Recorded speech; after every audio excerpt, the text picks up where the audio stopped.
Hi everyone, I'm a student from Polytechnic Sultan Salahuddin Abdul Aziz Shah and my name is Jivaashinie Balasundram. I'm from class D EU1A. My metric number is 08DEU20F1019. So today, as you all can see in the screen, I'm going to talk about euthanasia. So when I say euthanasia, what does it come on your mind? So some of you guys can think like, what is euthanasia? Some of you guys can think, is that legal in Malaysia? And some of you guys can think like, is that right or wrong, right?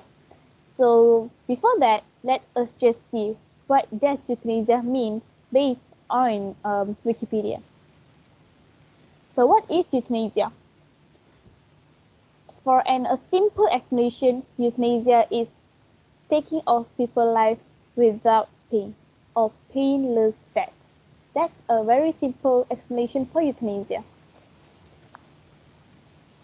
And euthanasia has divided by three. Firstly is assisted suicide versus euthanasia.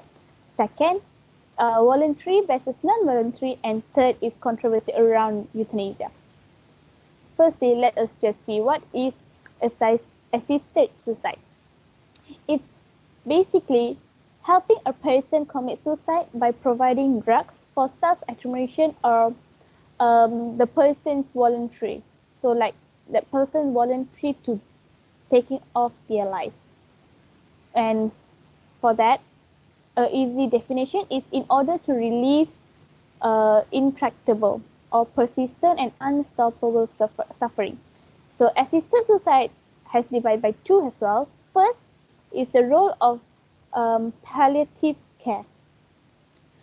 For example, people with cancer or other life-threatening or chronic condition will often receive palliative care. Opiates are commonly used to manage pain and other symptoms. The adverse effects of opiates include drowsiness, nausea, vomiting, and constipation. They can also addictive, and overdose can be life-threatening. So, for example, people with cancer. We all know that cancer is curable, but then when it's like based on the stage, right? When a cancer patient has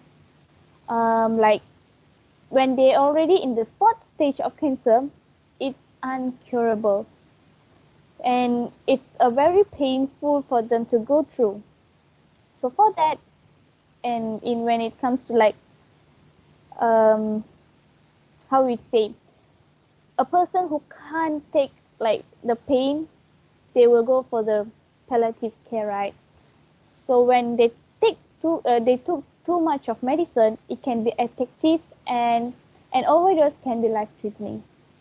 So second is refusing treatment. A patient can refuse treatment that is recommended by a health professional, and as long as they have been properly informed and are of sound mind. So, for example, let us just take a cancer patient. A cancer patient in fourth stage refusing treatment like chemotherapies. So when a cancer patient refuses to take chemotherapies, it just like what we say, they just don't want to live, like they just want to take off their life, and they are just suffering. So like a health professional is like a doctor, they could tell the patient like, if you are not taking chemo, then you will die. And if that patient like, yes, I don't want to take, and that's the mean like they are going to assist suicide. So next, we're going to see voluntary versus non-voluntary.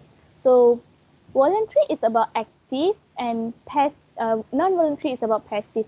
Active euthanasia is purposely giving someone a lethal dose of sedative is considered active euthanasia.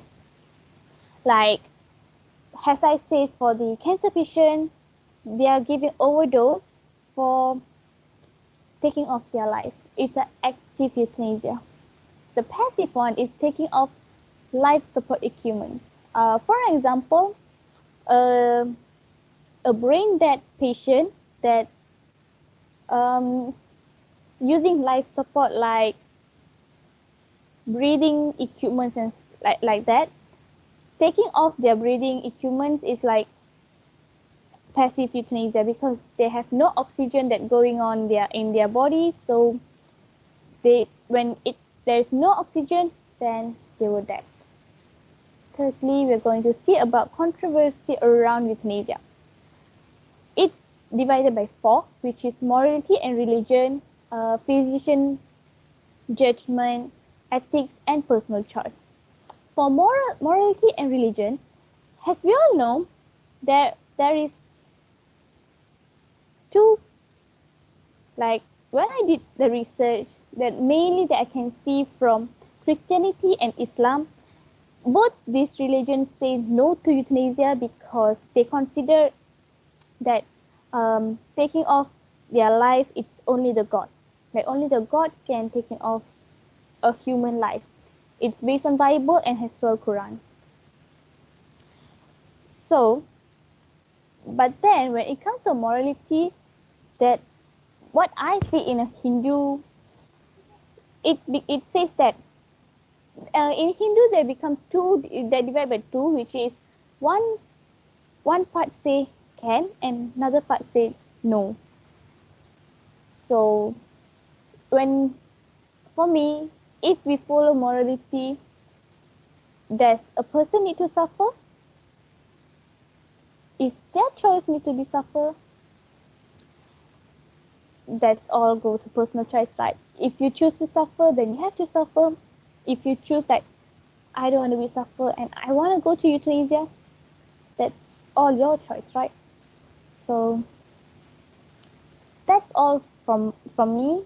And actually, I have a question for all of you.